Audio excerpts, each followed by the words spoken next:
Hello, this is Phil Cornish. I am your host for Cornish Talks Common Sense, and we are back for some more programs in 2023. We're going to start with this topic. What is in store for the economy in 2023? Are we heading for a recession? Is there going to be more inflation? What do governments have to do with it? Let's come back in a minute and talk about this subject.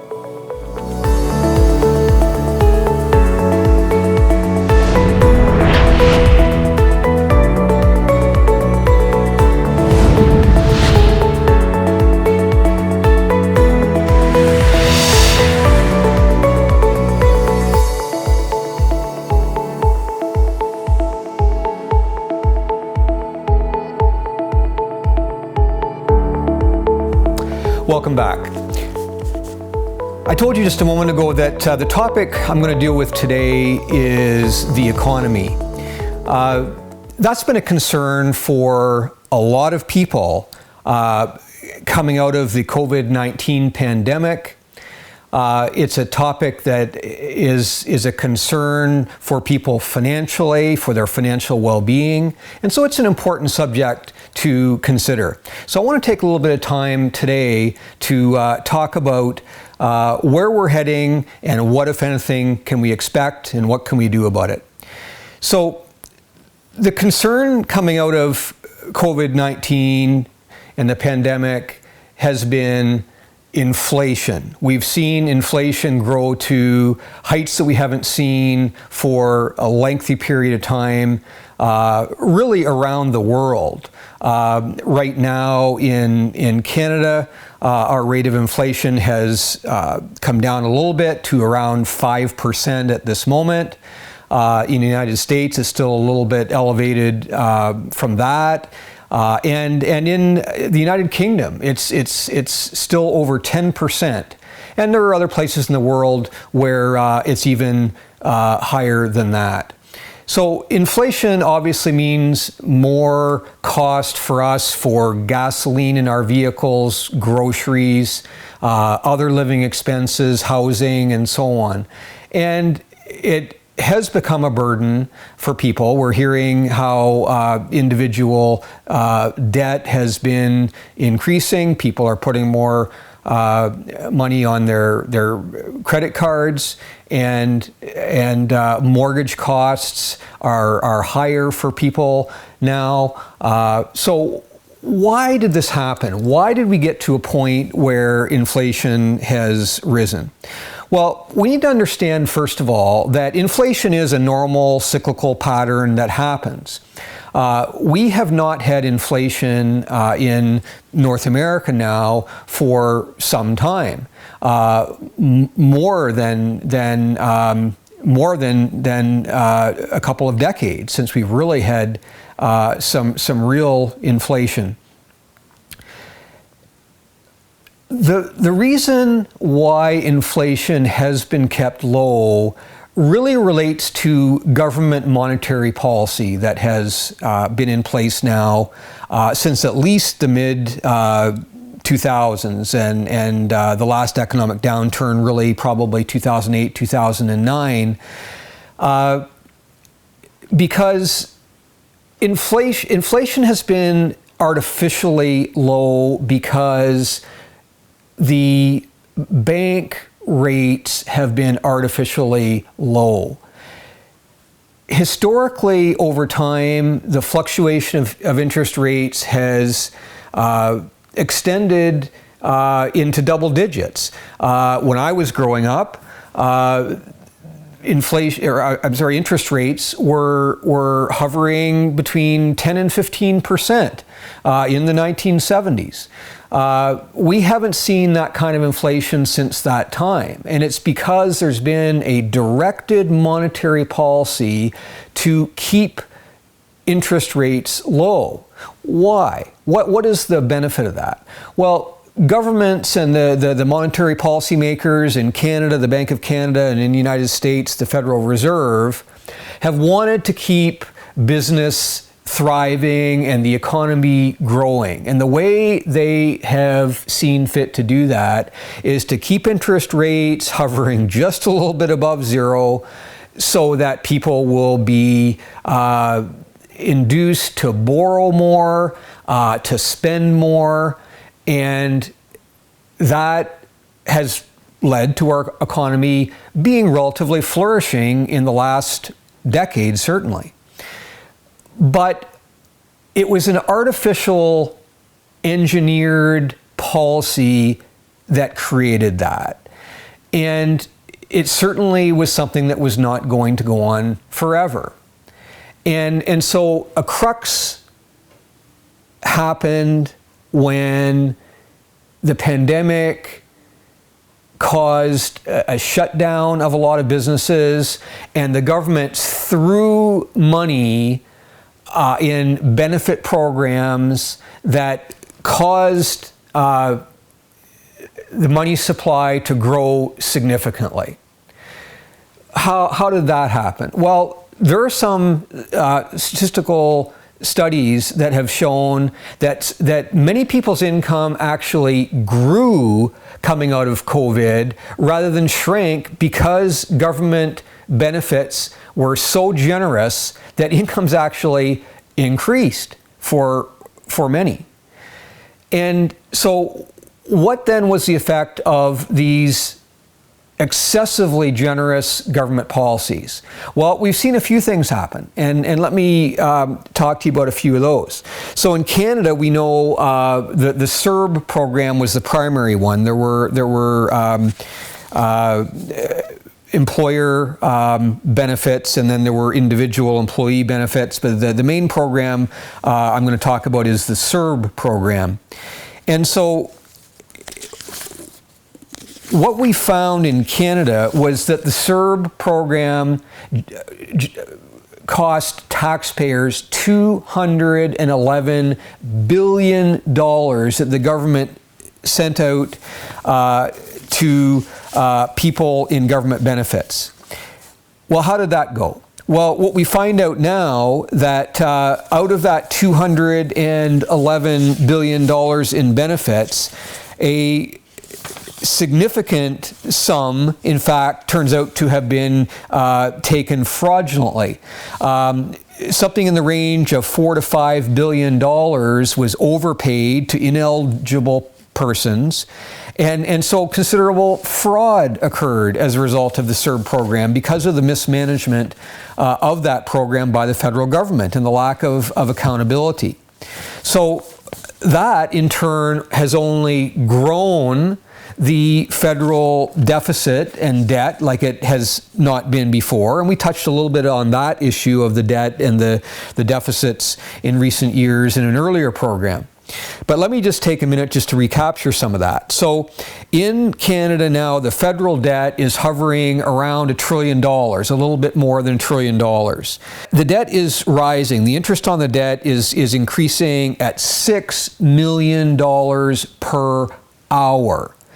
And the average debt, if we were to look at it on a per capita basis of how much every Canadian would owe based on the federal debt obligation, it would be over $30,000 per individual.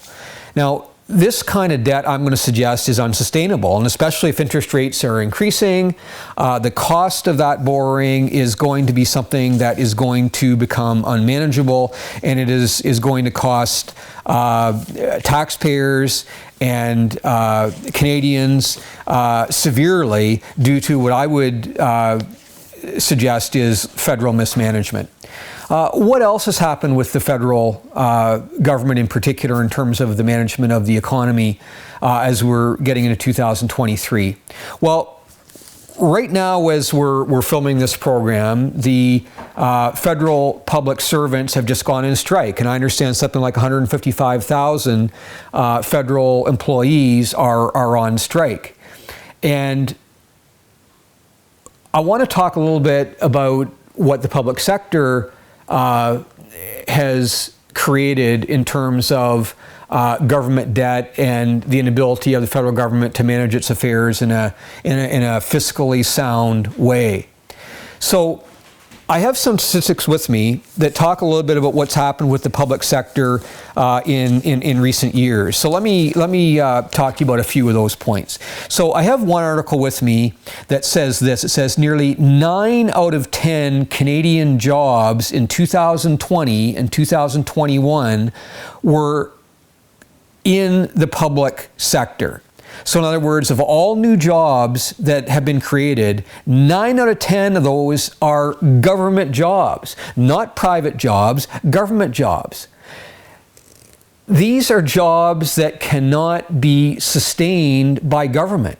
The cost of them is inordinate and is fiscally irresponsible. And we add to that the fact that in 2021, 2022, 90% of federal public sector executives received $190 million in bonuses. $190 million in bonuses.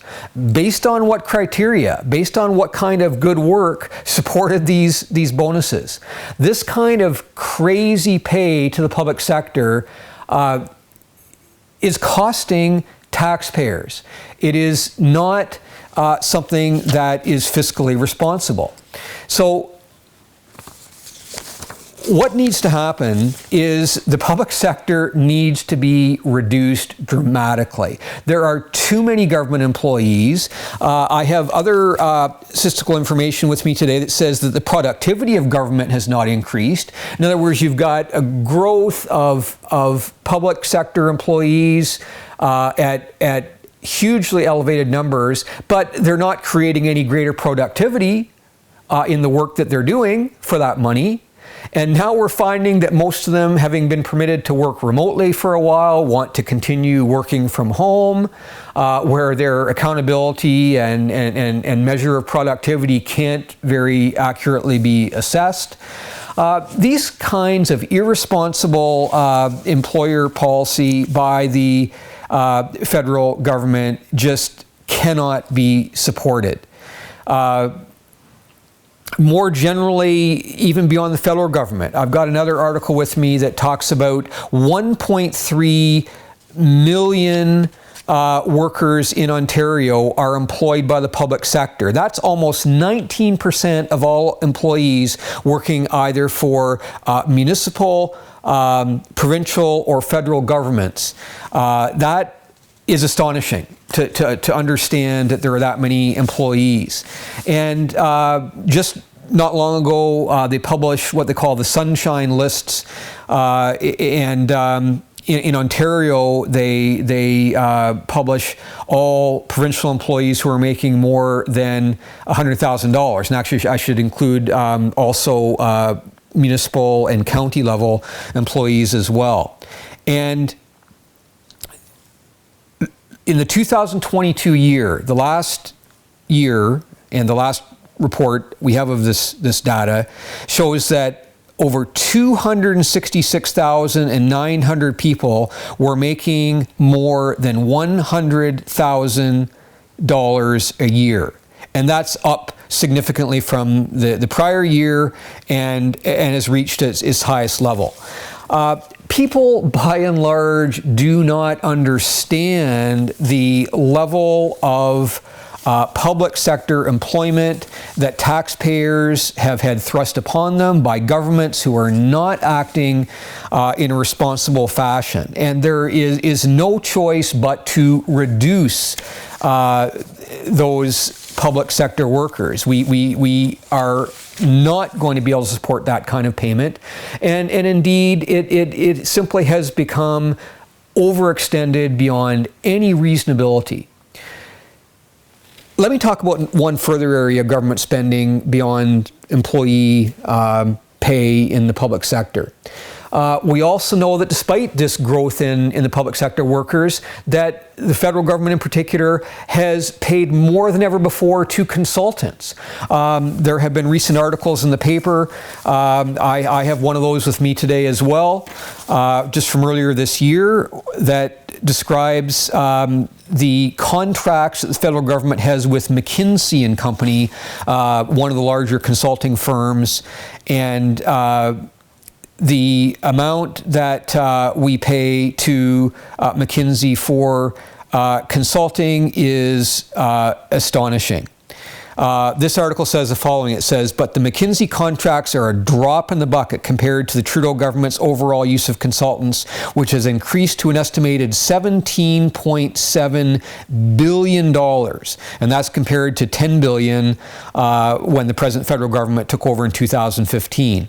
So a $7 billion increase there and up to nearly $18 billion in consulting fees.